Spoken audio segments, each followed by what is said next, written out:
Jadi kalau ada di Palembang suka merekayasa fitnah dan dia meminta ini bentuknya manusia tapi mentalitasnya iblis, rekayasa fitnah.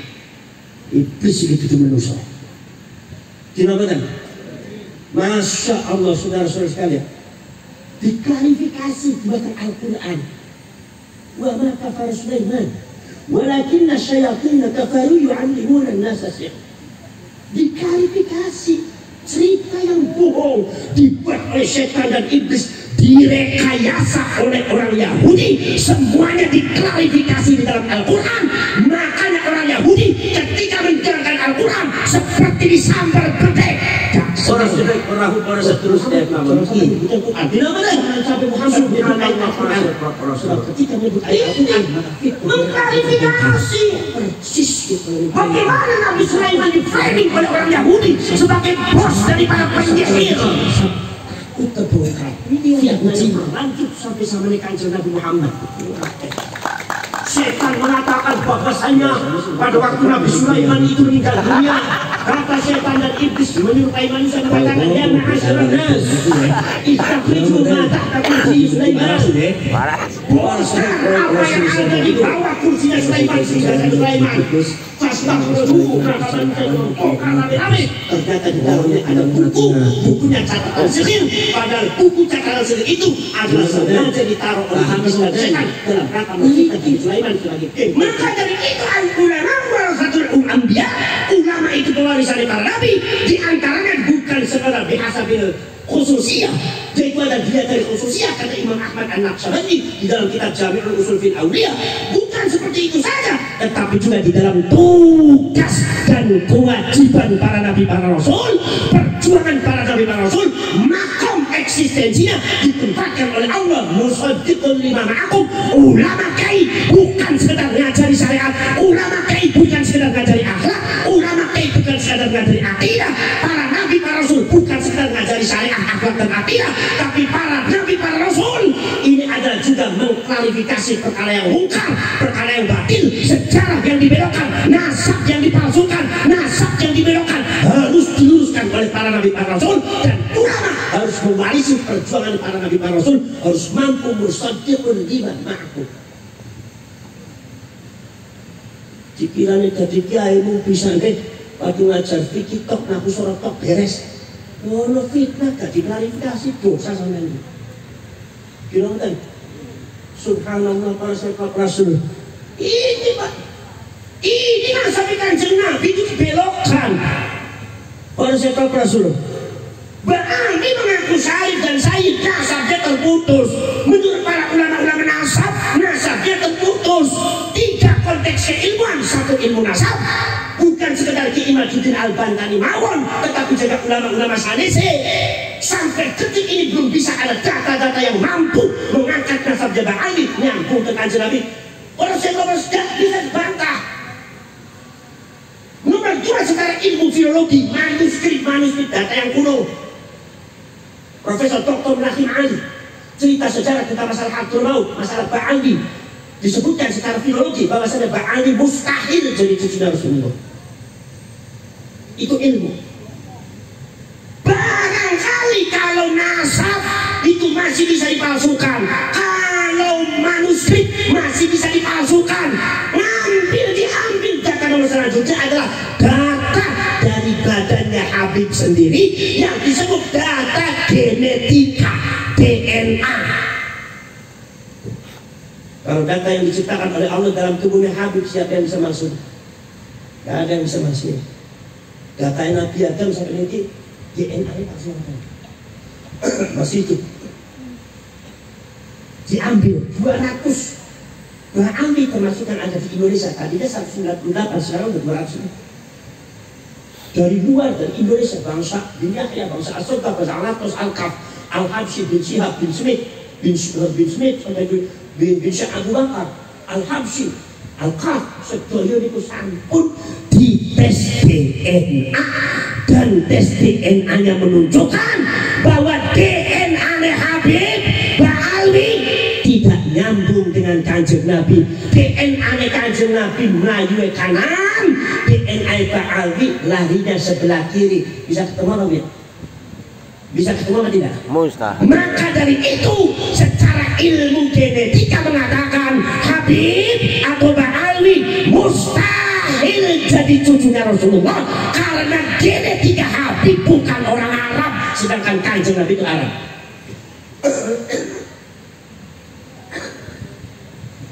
Genetika kesimpulannya sesuai dengan data sejarah bahwa Ba'alwi itu asalnya dari Hadramaut, tapi bukan asli Hadramaut. Di Hadramaut itu komunitas Yahudi.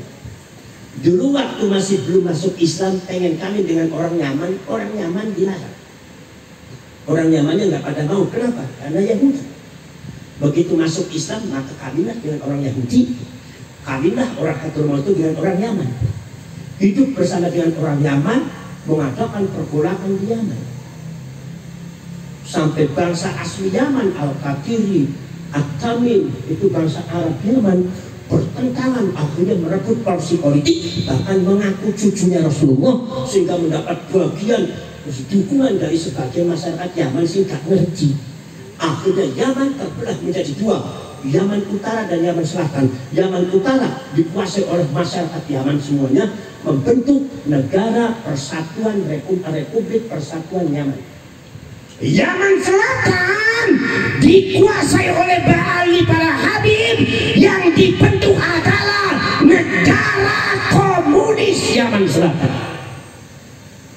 yang didirikan oleh Ba'alwi negara komunis. Mana mungkin cucunya Rasulullah mendirikan negara komunis? Ini namanya realita, data sejarah realita. Jadi kalau KNU masih tidak mau mengikuti data secara realita, berarti ente NU tapi bau FPI, NU tapi tampang HTI, nggak mau melihat realita ini.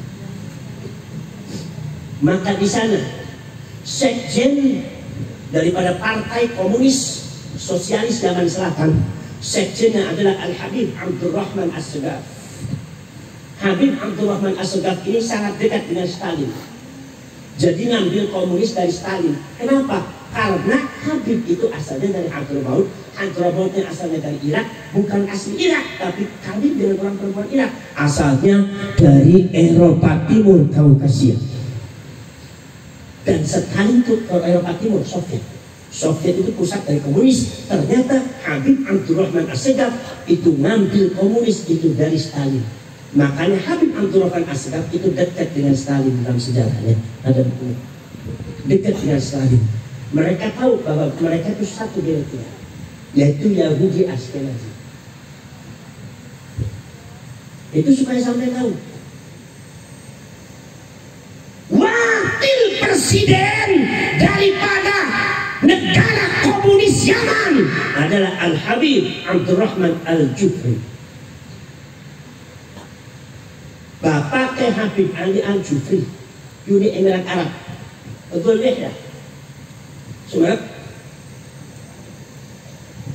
pada waktu Yaman Selatan diserbu oleh Yaman Utara, direbut kembali untuk jadi negara Yaman Islam, komunisnya dibuang, itu Ba'alwi dan Habaib banyak yang dipenggal, banyak yang dibunuh oleh orang Yaman. Kalau mereka cucunya Rasulullah, orang Yaman tidak akan berani. Dipenggal, dibunuh, sebagian diusir. Begitu diusir, akhirnya diambil oleh Belanda, datang di Indonesia. Di Indonesia tetap mendirikan komunis. Apa? Partai Komunis Indonesia.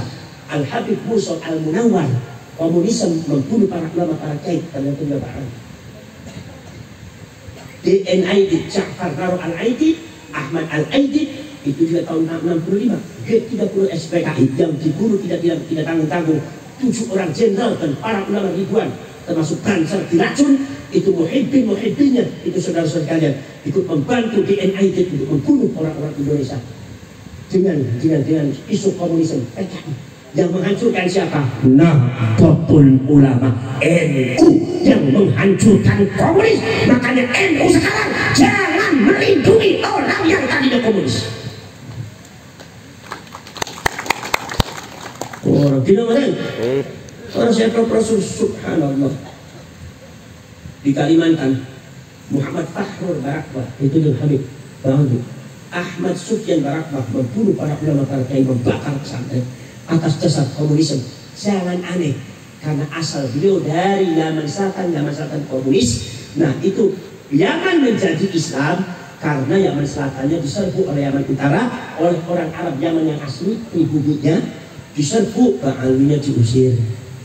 Nah di antara saya berebut menjadi Republik Islam Yaman itu Syiah Zaidiyah. Makanya Ba'alwi itu agak mengkol sama Syiah. Makanya kalau Ba'alwi terlalu lebay sama Syiah itu jangan aneh kita, karena memang ada dendam pribadi mereka pada waktu di Yaman. Kan begitu. Kalau kita Ahlussunnah wal Jamaah mengatakan tidak semua Ba'alwi, tidak semua Syiah itu sesat. Yang kafir itu Syiah Rafidhah, itu Ahlussunnah wal Jamaah. Kalau yang lainnya paling-palingnya fasik lah. Itu Ahlussunnah wal Jamaah seperti itu semua. Kalau Ba'alwi seluruh Syiah itu sesat. Padahal dianya sendiri adalah Syiah Ismailiyah. Jadi analisanya analisa dendam pribadi, bukan analisa ilmiah agama. Betul? Betul? Saudara-saudara. Nah makanya diusir termasuk wakil presiden daripada Yaman Selatan, Habib Abdurrahman Al-Jufri. Maka lari ke Uni Emirat Arab, di sana punya anak Habib Ali Al-Jufri. Begitu datang ke Indonesia, kata Habib Umar bin Hafid, kata Habib Hamid yang ada di Indonesia, kalau kalian semua pengen melihat senyum dan wajahnya Rasulullah, lihat saja wajahnya Habib Ali Al-Jufri. Ente harus tahu itu bapaknya itu komunis.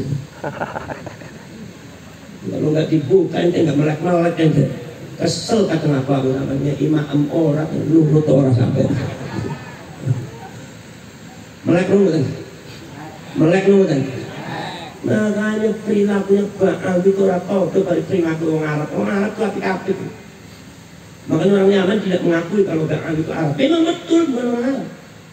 Genetikanya bukan orang Arab, orang Eropa Timur. Cuma kawin dengan orang Arab. Jadi anak ini mirip Arab sing ibune. Genetikanya pasangan dari perempuan ternyata itu adalah Arab, dari laki-lakinya gak enek Arab. Itu pas sejarah dengan genetika, sehingga pas ya wataknya Habib itu gak pas-pas ya. Gak ngaku terus susah bener gitu. Betul?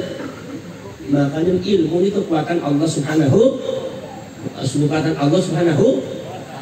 wujud kitam mukhalafatu qiyamuhu wahdaniyat qudrat iradat ilmu Gusti lawan ilmu lawan Gusti Allah. Sampean sing rasane ulama besar, sampean yang rasane orang pintar melawan ilmu Allah, ambruk akan dihina oleh Allah Subhanahu wa taala. Sopo itu sampai ngaku TNI Partai. Dia itu adalah orang penakotan, ini adalah orang sufi, sok lawan ilmu Gusti Allah, ambruk orang ini perasaan.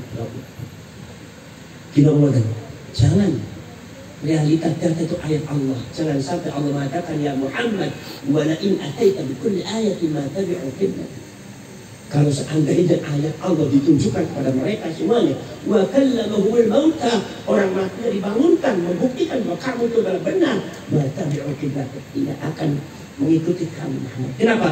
Karena ini urusannya dengan otoritas aku. Wa may yudlilillah fala hadiyalah. Aku diskerso nyasar ke tiang, tidak ada satu pun yang akan bisa memberikan petunjuk. Na'udzubillah min. Yes. Mulanya wis kesel sangat begitu.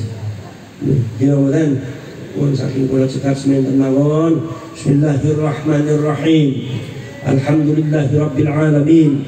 Hamdan syakirin, hamdan na'imin, hamdan yuafi ni'amahu wa yukafi mazidah. Rabbana walakal hamdu kama yanbaghi li jalali wajhikal karim wa 'azimi sultanik. Allahumma salli salatan tujiruna biha minan nar wa tudkhiluna biha al-jannata ma'al abrar. Ya aziz ya ghaffar ya Rabbal Alamin. Allahumma tub 'alaina qabla al-maut warhamna 'inda al-maut ولا تعذبنا بعد الموت يا خالق الموت ويا سميع الصوت.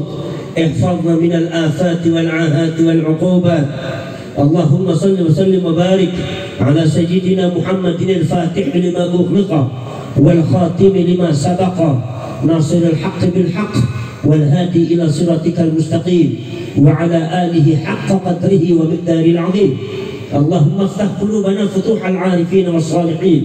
اللهم اغفر لنا ووالدينا وارحمهما كما ربيانا صغارا. Allahumma arinal haqqa haqqa warzuqna ittiba'ah wa arinal batila batila warzuqna ijtinabah. Allahumma inna nas'aluka ridhaka wal jannah wa na'udzu bika min sakhatika wan nar.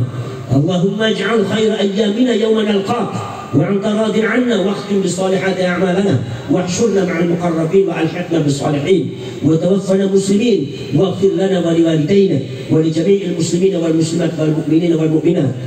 Allahumma ahsin 'aqibatana fil umuri kulliha wa ajirna min khizyi ad-dunya wa 'adzabil akhirah. Allahumma la tusallit 'alaina bi dhunubina man la yakhafuka wa la yarhamuna.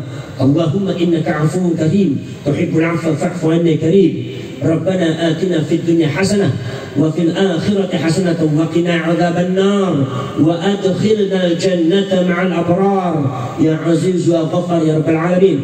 Wa sallallahu ala sayyidina Muhammadin nabiyil ummi wa ala alihi wa sahbihi wa baraka wa sallam. هذا دعانا كما أمرتنا فاستجب دعانا كما وعدتنا إنك لا تخلف الميعاد. سبحان ربك رب العزة عما يصفون وسلام على المرسلين والحمد لله رب العالمين. الفاتحة.